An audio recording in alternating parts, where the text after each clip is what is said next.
Bonjour à tous, chère famille d'âme, j'espère que vous allez bien. Bienvenue dans ma demeure définitive. Ça y est, je suis définitivement dans ma petite maison, avec Antonio, dans ma petite maison du sud de 49 mètres carrés, en plein dans les collines, et c'est le paradis.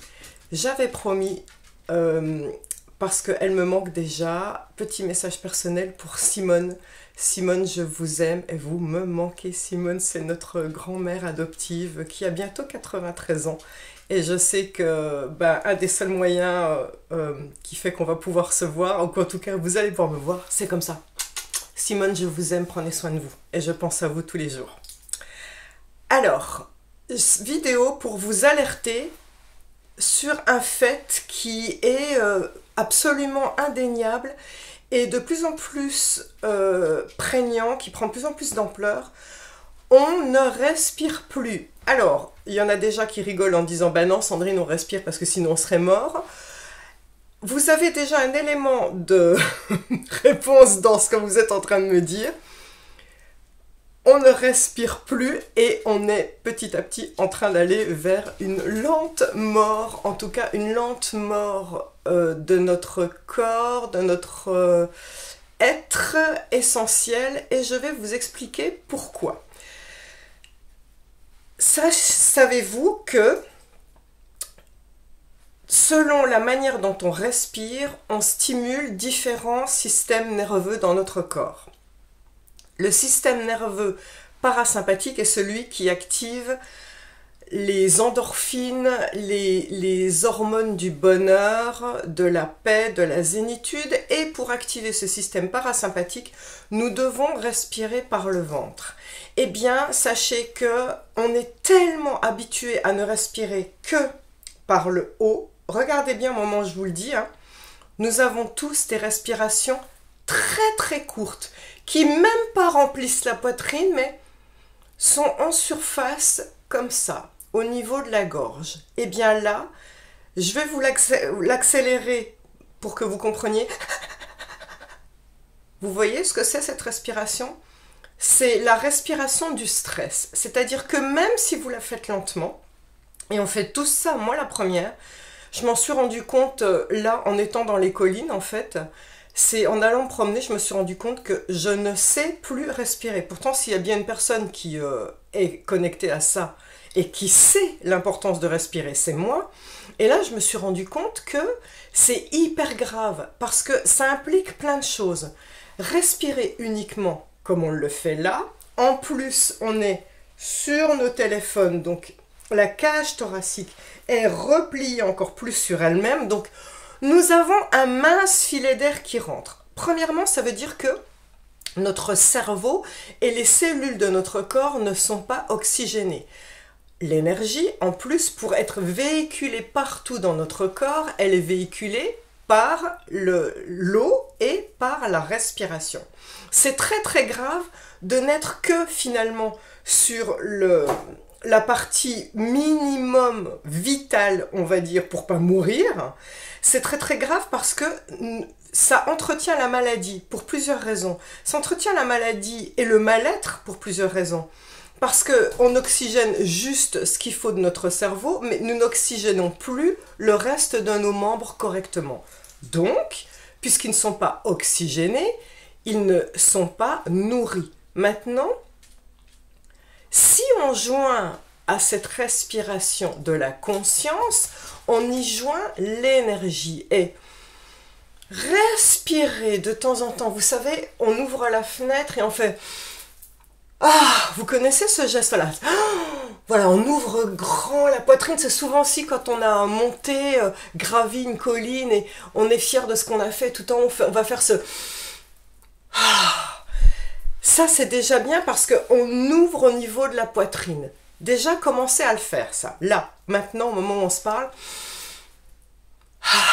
c'est mieux parce que nous avons ouvert le cœur, le chakra du cœur, la poitrine, et on a laissé rentrer de l'énergie dans notre chakra du cœur. Mais ce n'est pas suffisant encore, parce que pour activer le système parasympathique, il faut respirer par le ventre. Et respirer par le ventre, ça doit être conscient, c'est-à-dire... Vous ne pouvez pas le faire en étant plié, assis sur votre téléphone. Vous allez devoir vous redresser si vous êtes assis, ou au mieux se mettre debout et lâcher le ventre. Et vraiment, à l'inspiration, gonflez-le comme un ballon, vraiment. Et une fois que le ventre est gonflé, continuez d'inspirer et de faire rentrer l'air par le plexus, puis la poitrine. C'est très long comme processus pour arriver à le faire. Et après, videz bien. Je vous invite à prendre conscience 2 ou 3 fois par jour de votre respiration.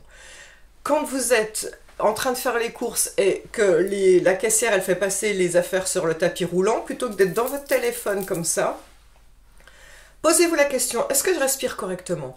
Et prenez 30 secondes au moins, c'est toujours ça de gagner, à lâcher le ventre et respirer correctement.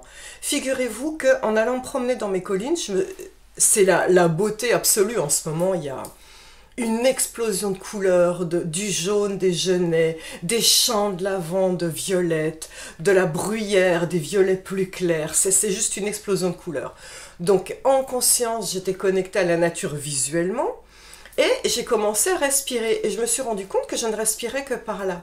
Et en déverrouillant ma respiration vers le bas, je me suis aperçue que on sent les odeurs de ce qui nous entoure qu'à partir de la poitrine. Et en plus, après seulement le ventre. Et là, je me suis dit, mais je me suis fermée au monde. Je me suis fermée au monde. C'est-à-dire que, comme vous, comme nous tous, j'étais bloquée sur ce système-là. Et ben, je suis toujours sous antidépresseur et je n'arrive pas à me sortir de cette addiction de je compte bien le faire maintenant que je suis dans les collines. C'est depuis mon burn-out. Je n'ai pas réussi parce que c'est vraiment une grosse merde, ces produits. En tout cas, je parle personnellement. Ça fait du bien quand on en a besoin. Mais après, le corps ne peut plus fabriquer ses endorphines tout seul. Et à juste titre, puisque je respire de toute manière pas. Comment voulez-vous qu'il ait ce qu'il faut pour pouvoir respirer? Donc, vraiment, je vous invite à 30 secondes par jour, plusieurs fois, peut-être 2-3 fois, vous dire est-ce que je respire bien? Et respirez vraiment à fond. Et là, quand j'ai fait cette respiration et que je me disais oh, mais je sens les odeurs de terre-mer, là on est dans l'instant présent, là on est dans la vraie connexion. Nous sommes en train de nous éloigner de notre essence profonde par l'élément le plus vital qui soit, notre respiration. Et ça, c'est vraiment une alerte. Alors certains vont me dire, vous savez, il y a une histoire de balancier. Ce que la lumière met en place, la 5e dimension, l'ombre la met en place de l'autre côté pour contrecarrer. Et qu'est-ce qu'elle met l'ombre pour contrecarrer la 5e dimension? 5D, 5G. Ok, petit drapeau complotiste. Eh bien, c'est la même chose. Vous allez me dire, je sais que certains sur ma chaîne le savent.